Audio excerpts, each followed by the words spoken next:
liste des applications utiles sous Linux Mint Cinnamon. Alors, je vais vous faire un petit tour du propriétaire.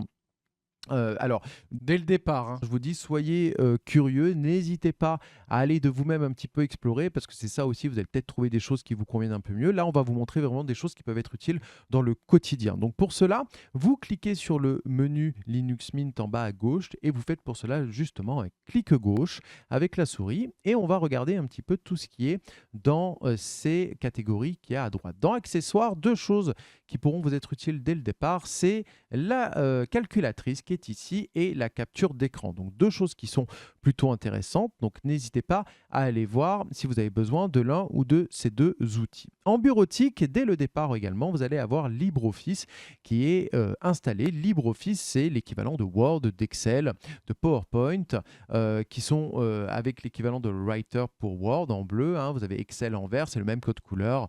Vous avez PowerPoint en rouge, par exemple. Vous avez de base une bibliothèque de favoris, si vous voulez, l'agenda, donc ça peut être aussi pratique, mais principalement LibreOffice, donc vous avez directement avec la même interface quasi. Hein. Ensuite, dans la partie graphisme, ce qui va être intéressant, c'est ceci, c'est le numériseur de documents. Alors, le numériseur de documents, c'est le scanner.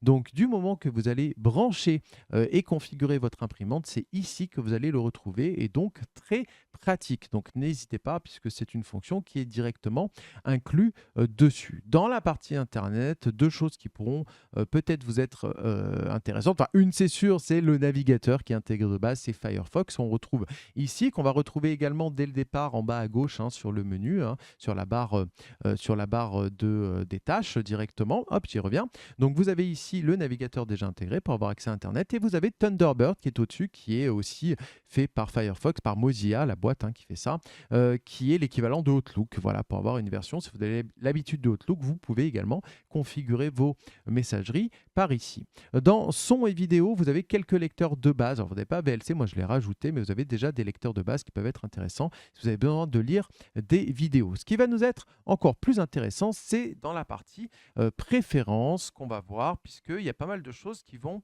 nous être utiles. Donc dans préférences, ce qui va nous être intéressant, vous allez voir, il y a pas mal de choses qui peuvent être pas mal. En premier, c'est les applets. Les applets, c'est des widgets que vous allez pouvoir rajouter ici au niveau de l'interface en bas à droite. Qui vont pouvoir vous donner des informations. Donc n'hésitez pas à aller voir parce qu'il y a des choses qui peuvent être intéressantes. Mais ce qui va nous intéresser un peu plus, c'est ici. C'est la configuration du pare-feu. Je vous invite à cliquer dessus et à l'activer si ce n'est pas fait au démarrage. Ça vous permet d'avoir une protection supplémentaire. Ça évite en fait les connexions entrantes. Donc ça veut dire des connexions malveillantes qui viennent de l'extérieur. Donc très pratique et hyper utile. Ensuite, vous avez les desklets. Alors les desklets, c'est justement les widgets. Les widgets, c'est des petites informations qu'on va rajouter en cadre, par exemple la météo, par exemple l'heure, etc. Donc allez voir aussi de ce côté-là, puisque ça peut être plutôt pratique. Si vous avez des soucis dans Internet, vous pouvez aller voir également au niveau de réseau, également au niveau de son, si vous avez des choses à voir. Et la dernière chose qui peut être intéressante, c'est les thèmes. C'est ce qui vous permet de gérer un petit peu les couleurs, le type d'icône que vous avez, le type de curseur de souris que vous avez. Donc n'hésitez pas également à aller voir, ça peut être vraiment intéressant. Et enfin, dans la partie administration, là aussi, vous allez trouver des choses très utiles. Et en premier, vous allez trouver le gestionnaire de mise à jour. Vous pouvez retrouver ici des gestionnaires de pilote également. Si vous avez des soucis de driver, c'est par ici que ça se passe. C'est rare, mais ça peut arriver. Mais surtout, vous allez retrouver l'imprimante ou les imprimantes. Et c'est là que vous allez pouvoir voir directement. Alors, un des avantages de Linux Mint, c'est que majoritairement, toutes les imprimantes sont compatibles. Il peut y avoir des cas exceptionnels, il faut le savoir quand même, ça arrive de temps en temps. Des fois, il faut aller chercher un petit peu le driver. Mais de manière générale, moi, en termes de retour par rapport aux gens à qui j'ai fait installer Linux, j'ai eu très peu de soucis de manière générale pour installer les imprimantes. Elles apparaissent directement, donc c'est ici que vous pouvez les gérer, ce qui est intéressant. On retrouve la Logitech qu'on retrouve également à gauche, hein, ici, qui nous permet d'accéder au store, à la boutique pour installer les applications sous Linux. Donc ça, c'est plutôt pas mal.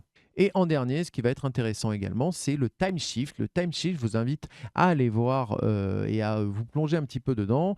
Le time shift, c'est la sauvegarde un petit peu. C'est comme si on prenait une photo, un instantané de votre système à l'instant T, que vous sauvegardez cet instantané, que si vous avez un problème, eh ben, vous revenez dessus. D'accord? Donc c'est plutôt intéressant. C'est une chose qui existe également sous Mac sous le nom de Time Machine. C'est un peu le même système pour ceux qui connaissent Mac. Donc voilà, n'hésitez pas à aller voir. Voilà, on a fait le tour du propriétaire. C'était le but de vous montrer les choses les plus utiles, hein. N'hésitez pas à aller un peu fureter à l'intérieur s'il y a des autres options qui vous paraissent intéressantes, hein, pour vous. C'est le but. Appropriez-vous le système et bonne utilisation.